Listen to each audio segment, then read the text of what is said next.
Periodic table है उसमें कुछ एलिमेंट्स है, एलिमेंट्स, और वो लगभग कितने हैं 118 एलिमेंट्स हैं। जैसे कि आपने सुना होगा carbon, hydrogen, oxygen, gold. Every matter in this universe is made up of these elements. Different type of elements हैं which constitute to make a matter. इस यूनिवर्स में डिफरेंट एलिमेंट्स हैं that exist करते हैं।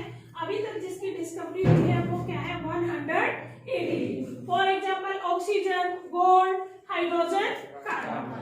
इन एलिमेंट्स को एक periodic table के अंदर अरेंज किया गया है, जो हम 10th क्लास में पढ़ेंगे। उसके अंदर क्लासिफाई किया गया है मेटल को, आगे एलिमेंट्स को metal, non metal and metals. तो ये जो एलिमेंट्स होते हैं आपको कुछ 20 तक एलिमेंट्स के सिंबल और उनके एटॉमिक नंबर और मास नंबर मैं पहले लिखवाऊंगी। फर्स्ट आपका एलिमेंट है पीरियोडिक टेबल का हाइड्रोजन। जो हाइड्रोजन एलिमेंट है इसको H से लिखते हैं, ये इसका सिंबल है, और नीचे इसका एटॉमिक नंबर और ऊपर क्या लिखते हैं मास नंबर। यानी कि जो हाइड्रोजन है ये नीचे इसका है एटॉमिक नंबर, और जिसको हम रिप्रेजेंट करते हैं Z से, और ऊपर जो है इसका ये है एटॉमिक मास या मास नंबर भी बोल देते हैं, इसको हम लिखते हैं A से। तो हाइड्रोजन का एटॉमिक नंबर भी 1 है और मास नंबर भी क्या है 1 है। सेकेंड एलिमेंट हमारा है हीलियम, जिसको हम लिखते हैं He से, जिसका एटॉमिक नंबर 2 है, मास नंबर कितना है 4।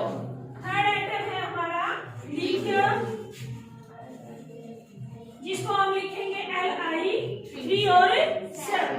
फोर्थ है हमारा बोरोन, जिसको हम लिखते हैं 4 और 9, जिसका एटॉमिक नंबर है 4, मास नंबर क्या है 9।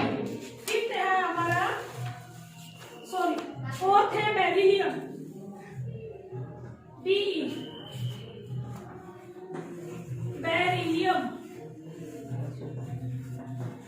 फिफ्थ है हमारा बोरोन, जिसको हम लिखते हैं B से 5 और 11। सिक्स है हमारा कार्बन, C 6 और 7 है हमारा नाइट्रोजन,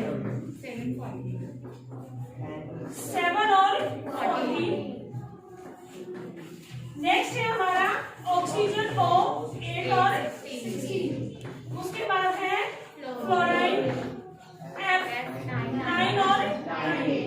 उसके बाद है नियोन Ne 10 और 20।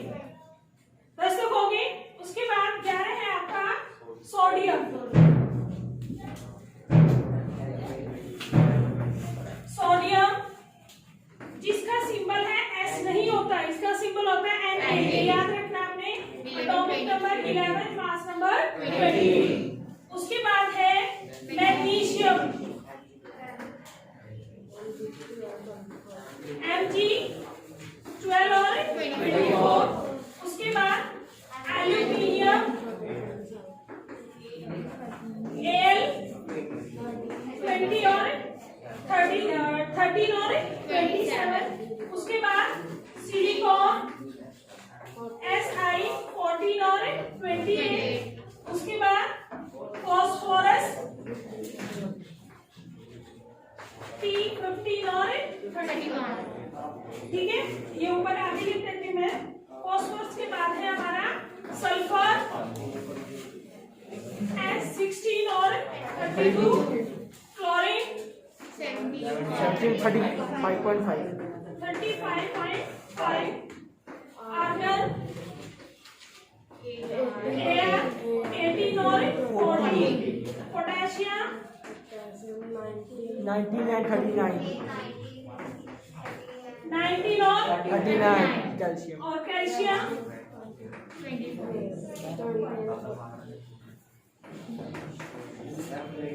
Ca 20 और 40। These are the element. 20 elements are sufficient for you to learn atomic number and mass number. आपने 20 ही याद करने कितने sufficient है। हर एक एलिमेंट का atomic number hydrogen, helium, lithium, beryllium, boron, carbon, nitrogen, oxygen, fluorine, neon, sodium, magnesium, aluminium, silicon, phosphorus, sulphur, chlorine, argon, potassium, calcium. Clear है? These are the element. वैसे तो टोटल एलिमेंट्स की संख्या हमारी chemistry के अंदर 118 है, जिसमें से कुछ नेचुरल है, कुछ क्या है, आर्टिफिशियल है। Natural are the which present in nature automatically and artificial those are discovered by the different scientist. तो हमारी नेचर के अंदर बहुत सारे एलिमेंट हैं, उसमें से हमने फिलहाल अभी 20 याद करने हैं, और एलिमेंट का आपको एटॉमिक नंबर और मास नंबर पता होना चाहिए।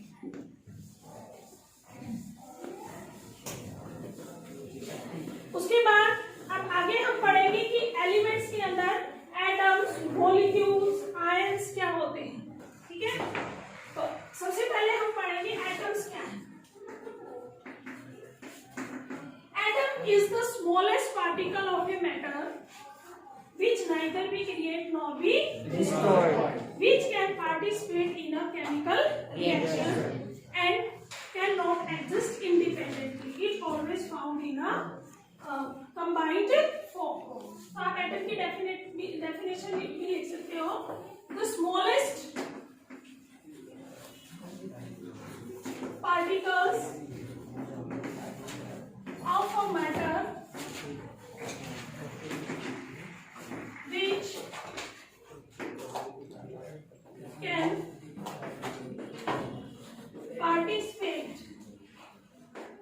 can participate in a chemical reaction.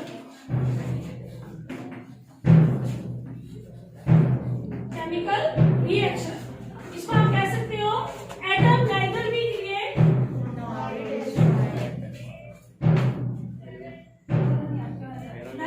create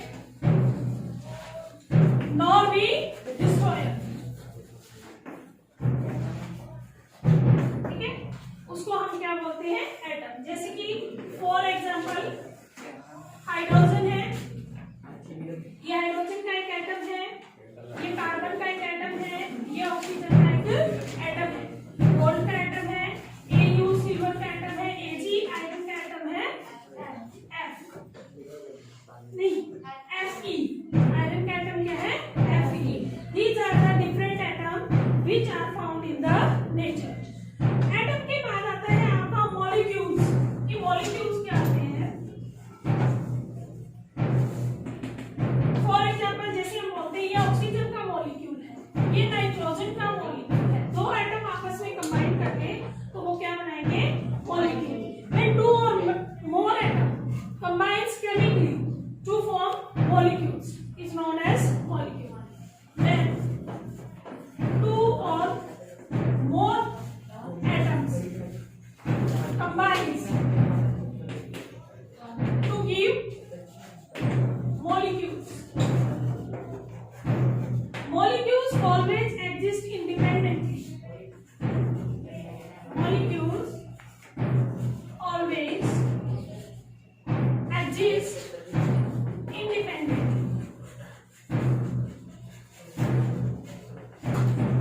In nature, molecule आपका नेचर के अंदर इंडिपेंडेंट भी एग्जिस्ट कर सकता है। जैसे हमें पता है नाइट्रोजन गैस की फॉर्म में हमारे एनवायरनमेंट में 78% पाए जाते हैं, तो नाइट्रोजन एयर के अंदर मॉलिक्यूल की फॉर्म में एग्जिस्ट करता है। ऑक्सीजन आपको पता है 21% हमारे एटमॉस्फेयर में ऑक्सीजन गैस पाई जाती है, ये भी आपका इंडिपेंडेंटली एग्जिस्ट करता है। But atom are not exist independently, they always exist in combined form. अगर हम बात करें इसके अंदर N2 के अंदर दो एटम है, किसके, नाइट्रोजन के, यहाँ पे दो एटम किसके हैं, ऑक्सीजन। ठीक है, इनको हम किस तरीके से डिवाइड भी कर सकते हैं। कुछ एटम, कुछ मॉलिक्यूल्स ऐसे होते हैं जिनके अंदर एक ही एटम प्रेजेंट होता है, उनको हम बोलते हैं मोनोटॉमिक। कुछ ऐसे मॉलिक्यूल्स भी होते हैं जिनके अंदर 2 और 3 एटम्स प्रेजेंट होते हैं, कई ऐसे होते हैं जिसमें 3 से भी ज्यादा होते हैं, हम उनको क्लासिफाई कर सकते हैं। फॉर एग्जांपल जैसे हम लिखे आर्गन, आर्गन में Ar एक ही होता है, इसलिए इसको हम लिखते हैं मोनो एटॉमिक। ठीक है, ऑक्सीजन के अंदर 2 एटम प्रेजेंट है, कितने हैं? 2 एटम्स ऑफ ऑक्सीजन, इसलिए इसको बोलेंगे डायएटॉमिक। आपके क्वेश्चन भी आ जाता है मोनोटॉमिक, डायएटॉमिक, ट्राइएटॉमिक को क्लासिफाई करो। इसी तरीके से ऑक्सीजन 3 फॉर्म में भी होता है, इसको हम बोलते हैं ओजोन। इसमें 3 एटम है, इसलिए इसको बोलते हैं ट्राइएटॉमिक। सल्फर S4 की फॉर्म में एग्जिस्ट होता है, इसको बोलते हैं 4 एटम सल्फर के आपस में कंबाइन हो जाते हैं, और P4 दोनों। ठीक है, इसको बोलते हैं टेट्राएटॉमिक्स। कुछ ऐसे होते हैं ज्यादा भी फॉर्म में हो सकते हैं, जैसे मान लो मैंने लिख दिया PO4 ऐसे एलिमेंट जिसमें नंबर ऑफ एटम क्या होते हैं ज्यादा, उनको हम बोलेंगे पॉलीएटॉमिक। तो यानी कि हम एटम को डिस्टिंग्विश भी कर सकते हैं according to number of atom. अगर आपके पास फॉर्मूले में एक ही एटम प्रेजेंट है तो उसको हम बोलते हैं मोनोएटॉमिक। अगर 2 प्रेजेंट है तो उसको हम क्या बोलेंगे? डायएटॉमिक। 3 प्रेजेंट है उसको बोलते हैं ट्राइएटॉमिक। 4 है टेट्राएटॉमिक और 5 है उसको बोलते हैं पॉलीएटॉमिक। उसके बाद नेक्स्ट हम करेंगे, आपको कुछ लॉ है इसमें, इसको हम बोलते हैं लॉ ऑफ केमिकल कॉम्बिनेशन।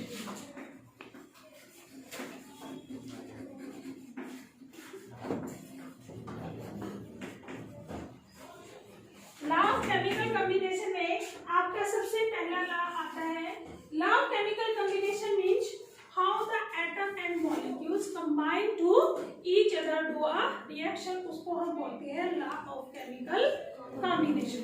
सबसे पहले आपका लॉ आता है law of constant, law of conservation of मास। क्या बोलेंगे इसको? Law of conservation of mass. Law of conservation of mass. Law of conservation of मास क्या कहता है? मास neither be create nor be destroyed in a chemical reaction. Mass neither be create nor be destroyed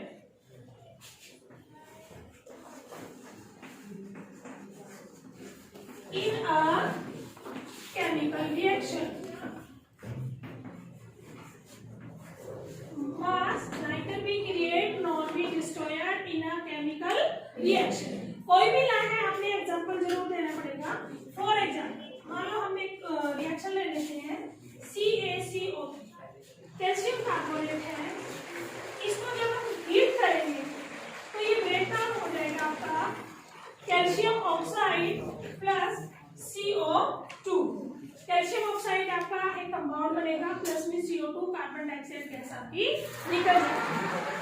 अगर हम देखें इसका अगर हम मास निकालें, ये जो आपकी लेफ्ट साइड में लिखा है इसको हम बोलते हैं रिएक्टेंट। ये जो लेफ्ट साइड में लिखा है ये केमिकल रिएक्शन है, इसको हम बोलते हैं रिएक्टेंट। और जो आपका राइट साइड में लिखा है इसको हम बोलते हैं प्रोडक्ट। जो नई चीज बनती है उसको हम क्या बोलते हैं? प्रोडक्ट। अगर हमारा रिएक्टेंट का मास किसके इक्वल आ जाए? प्रोडक्ट के मास के इक्वल आ जाए तो हम कह सकते हैं this reaction follow the law of conservation of मास। अब हमें पता है कैल्शियम का मास होता है 40, कैल्शियम का एक ही एटम है तो मास कितना हो गया? 40। कार्बन का एक एटम है जिसका मॉलिक्यूलर मास कितना होता है? 12। ऑक्सीजन के 3 एटम है, O3 मतलब 3 एटम है, एक एटम का मास होता है 16। तो इसको हम कैलकुलेट कर सकते हैं 40 प्लस 12 प्लस 16 3 जा 48। अब इनको प्लस करो 80 90 और कितना हो गया? 100। यानी कि आपका मॉलिक्यूलर मास जो है रिएक्टेंट का कितना आया? 100। इसी तरीके से हम प्रोडक्ट का कैलकुलेट करेंगे। कैल्शियम का होता है 40 और ऑक्सीजन का होता है 16, तो ये बनेगा आपका 56। यहाँ पे देखो कार्बन का 12, 2 ऑक्सीजन का हो जाएगा 24, तो ये आ गया आपका 36। दोनों को प्लस करो तो ये भी कितना आ जाएगा 100। तो यहाँ से आपका क्या आ गया, total mass of reactant is equal to total mass of product. तो यहाँ से आपका आ गया total mass of reactant is equal to total mass of product. इसका मतलब क्या है this chemical equation omega law of conservation of mass. तो law of conservation of mass clear हो गया। The mass neither be create nor be destroyed in a chemical reaction. या कह सकते हैं total mass of the chemical reaction remains conserved. Conserved का मतलब है कांस्टेंट है, which value does not change, उसको हम बोलते हैं कंजर्व्ड। तो आपका क्या आएगा, टोटल मास, हमने केमिकल रिएक्शन ली कैल्शियम कार्बोनेट, क्या बनेगा calcium oxide plus carbon dioxide. तो कैल्शियम ऑक्साइड का मास हमारा कितना आ गया 100, calcium oxide plus carbon dioxide का भी कितना आ गया 100। तो यहाँ से प्रूव हो गया कि total mass of reactant is equal to total mass of product. तो इसको बोलते हैं law of conservation of mass. Next हमारा आएगा इसी के अंदर लॉ ऑफ डेफिनेट प्रपोर्शन।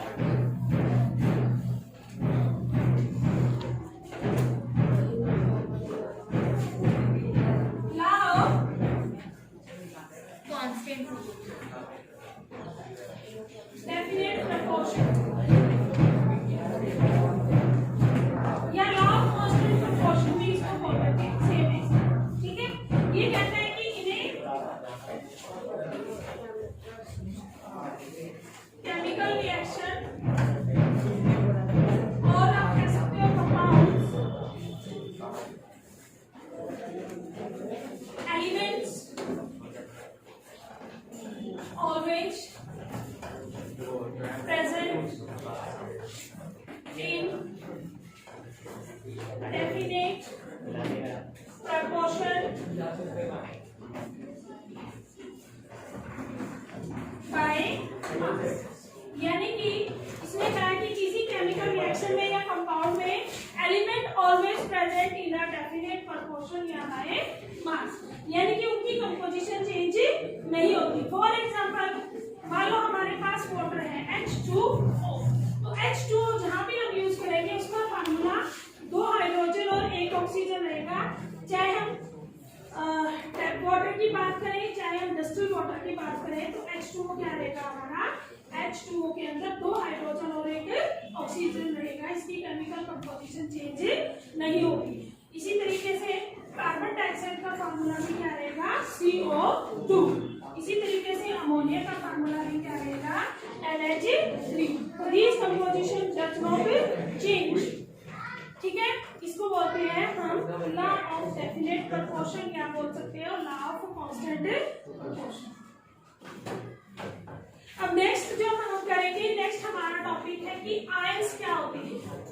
ठीक है, आयंस आपके जो 4 स्पीशीज होते हैं, एटम्स का नेचर होता है which can donate the electron and which can accept the electron. Atom electron को डोनेट भी कर सकता है और एक्सेप्ट भी कर सकता है, तो उसके ऊपर एक चार्ज क्रिएट हो जाता है, उनको हम बोलते हैं चार्ज स्पीशीज यानी कि आयंस। तो आयंस क्या होते हैं, charge species, charge species atoms और मॉलिक्यूल्स आर कॉल्ड आयंस। उनको हम क्या बोलेंगे आयंस। आयंस आपके 2 तरह के होते हैं, एक होते हैं आपके कैटायंस जिनके ऊपर होता है आपका positive charge. Positive charge species को हम बोलते हैं कैटायन। दूसरे होते हैं हमारे anion, negative charge species. Positive charge for example H के ऊपर प्लस चार्ज होता है, तो इसको हम बोलते हैं हाइड्रोजन पॉजिटिव। इसी तरीके से आपका सोडियम के ऊपर प्लस चार्ज आता है, मैग्नीशियम के ऊपर +2 चार्ज आता है, एल्यूमिनियम के ऊपर +3 चार्ज आता है। ठीक है, मैक्सिमम जो हमारी मेटल्स होती हैं they are easily donate their valence electron, इसलिए उनके ऊपर क्या चार्ज आएगा प्लस चार्ज, और उनको हम बोलते हैं कैटायंस। आपकी एक टेबल भी दी हुई है, सबने उसको याद करना है।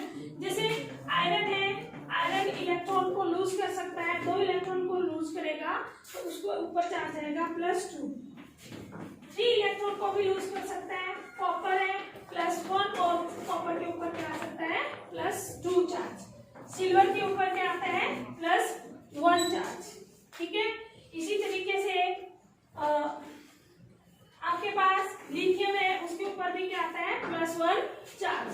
तो मेनली जो पॉजिटिव चार्ज स्पीसीज होती है these are the metals. Metals are those species which can easily donate its electron. For example, जैसे सोडियम है, सोडियम का एटॉमिक नंबर है 11, तो इसका मतलब इसके पास इलेक्ट्रॉन की संख्या है 11। जब इनको हम डिस्ट्रीब्यूट करते हैं 2, 8 और 1, तो सोडियम के वैलेंस शेल में एक इलेक्ट्रॉन है, तो सोडियम क्या करेगा, इस एक इलेक्ट्रॉन का लूज करेगा और ये क्या बनाएगा Na पॉजिटिव। अब इसके पास 11 इलेक्ट्रॉन थे, एक इलेक्ट्रॉन इसने किसी को दे दिया तो Na पॉजिटिव, इसके पास बचे 10 इलेक्ट्रॉन, 2 और 8। तो इस तरीके से वैलेंस शेल में 8 इलेक्ट्रॉन कंप्लीट हो गए और इसकी जो कॉन्फ़िगरेशन होगी वो होगी नियर टू नोबल गैस। तो हर एक एटम अपने इलेक्ट्रॉन को लूज करके या गेन करके स्टेबल होना चाहता है to gain the noble gas configuration. अब सोडियम के ऊपर जो प्लस चार्ज है इसलिए इसको हम बोलेंगे कैटायन। फॉर एग्जांपल इसी तरीके से आप दूसरा एग्जांपल ले लो मैग्नीशियम। मैग्नीशियम सोडियम के पास 11 इलेक्ट्रॉन है, 2, 8 और 1। अगर सोडियम अपना एक इलेक्ट्रॉन को लूज करे तो इसके पास इलेक्ट्रॉन हो जाएंगे 2, 8 और 1, यानी कि 2, 8। वैलेंस शेल का एक इलेक्ट्रॉन इसने लूज कर दिया तो इसकी जो कॉन्फ़िगरेशन है वो क्या होगी near to normal gas configuration, तो ये स्टेबल हो जाता है। इसलिए सोडियम कोशिश करता है कि एक इलेक्ट्रॉन का लूज करे। जैसे हम मैग्नीशियम की बात करें, मैग्नीशियम के साथ पास वैलेंस शेल में 2 इलेक्ट्रॉन है, तो ये 2 इलेक्ट्रॉन को लूज कर सकता है। तो मैग्नीशियम क्या करेगा Mg+2 इलेक्ट्रॉन। अगर ये 2 इलेक्ट्रॉन किसी दूसरे एलिमेंट को डोनेट कर दे तो इसके ऊपर +2 चार्ज आ जाएगा। तो इस तरीके से मेटल्स क्या करती हैं by losing the electron from the cation. Clear? Next हम चलेंगे कि एनायन क्या होते हैं। एनायंस मैंने बताया है नेगेटिव चार्ज स्पीशीज को हम बोलते हैं एनायन। फॉर एग्जांपल आपका H पर नेगेटिव चार्ज भी हो सकता है और प्लस चार्ज भी हो सकता है। अगर H के ऊपर माइनस चार्ज हो तो इसको बोलेंगे हाइड्राइड। इस पर Cl पर माइनस चार्ज हो तो इसको हम बोलते हैं क्लोराइड। N के ऊपर -3 चार्ज है, इसको बोलेंगे नाइट्राइड।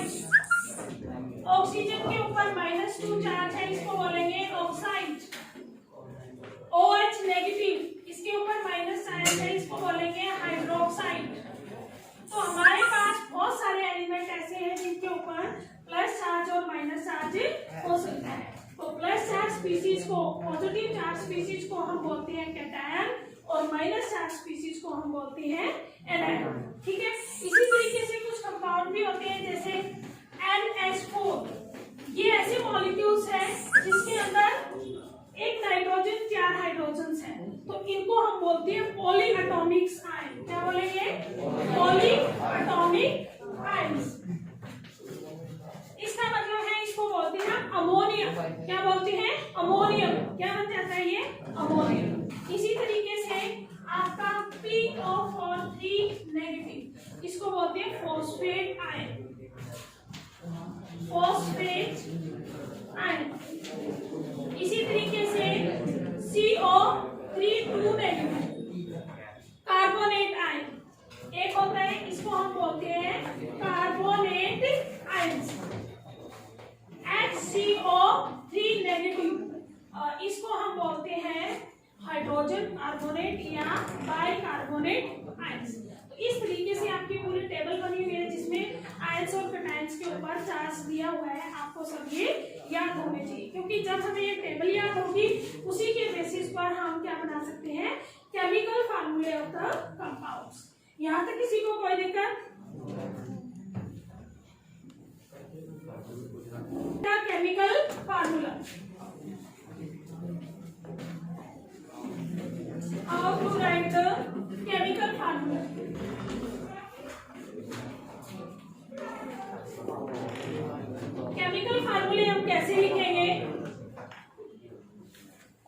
ठीक है। सबसे पहले जैसे मान लो आपको दिया हुआ है सोडियम क्लोराइड,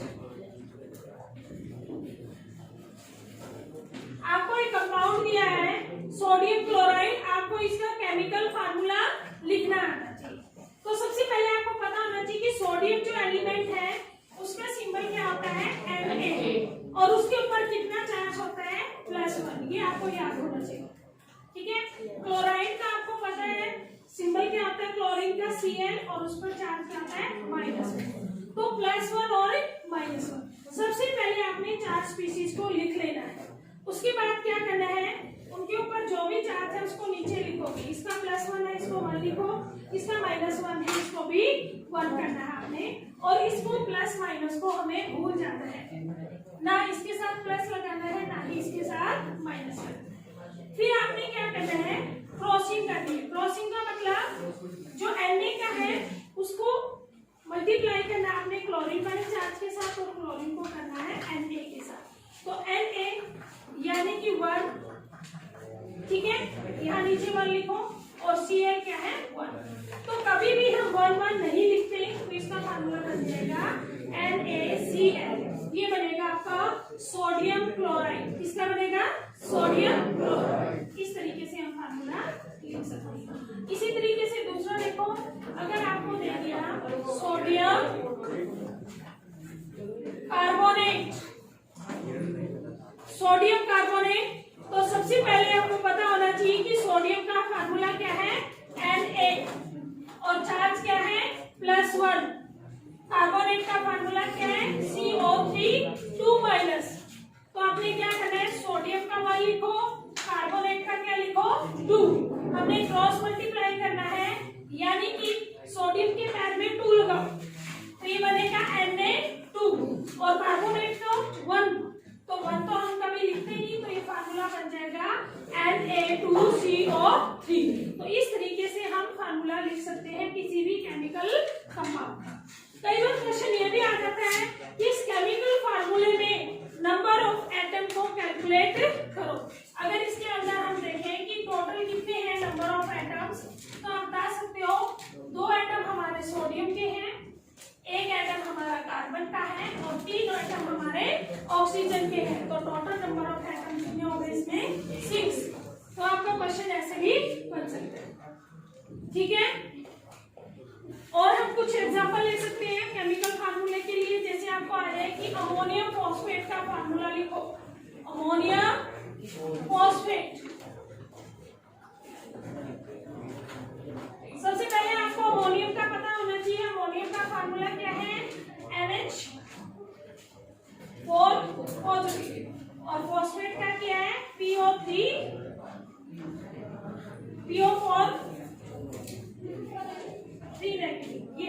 PO4 तो आपने क्या करना है इसका चार्ज 1, इसका 3, और क्या करो क्रॉस मल्टीप्लाई।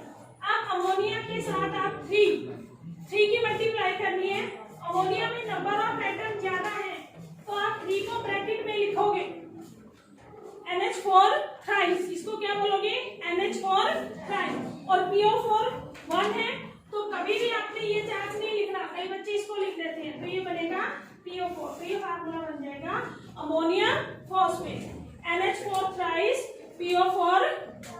क्लियर है। तो अगर हमें सभी एलिमेंट्स की चार्ज याद है कि किस पर प्लस चार्ज आएगा और किस पर माइनस चार्ज आएगा, तो हम सभी फार्मूले लिख सकते हैं। क्लियर, कोई डाउट इसमें?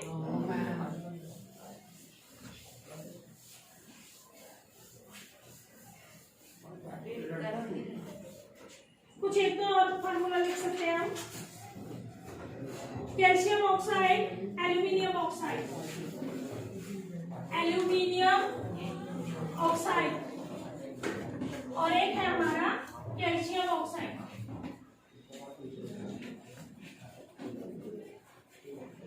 एल्यूमिनियम ऑक्साइड आपको पता है एल्यूमिनियम का फार्मूला क्या आता है Al, और उस पर कितना चार्ज होता है +3।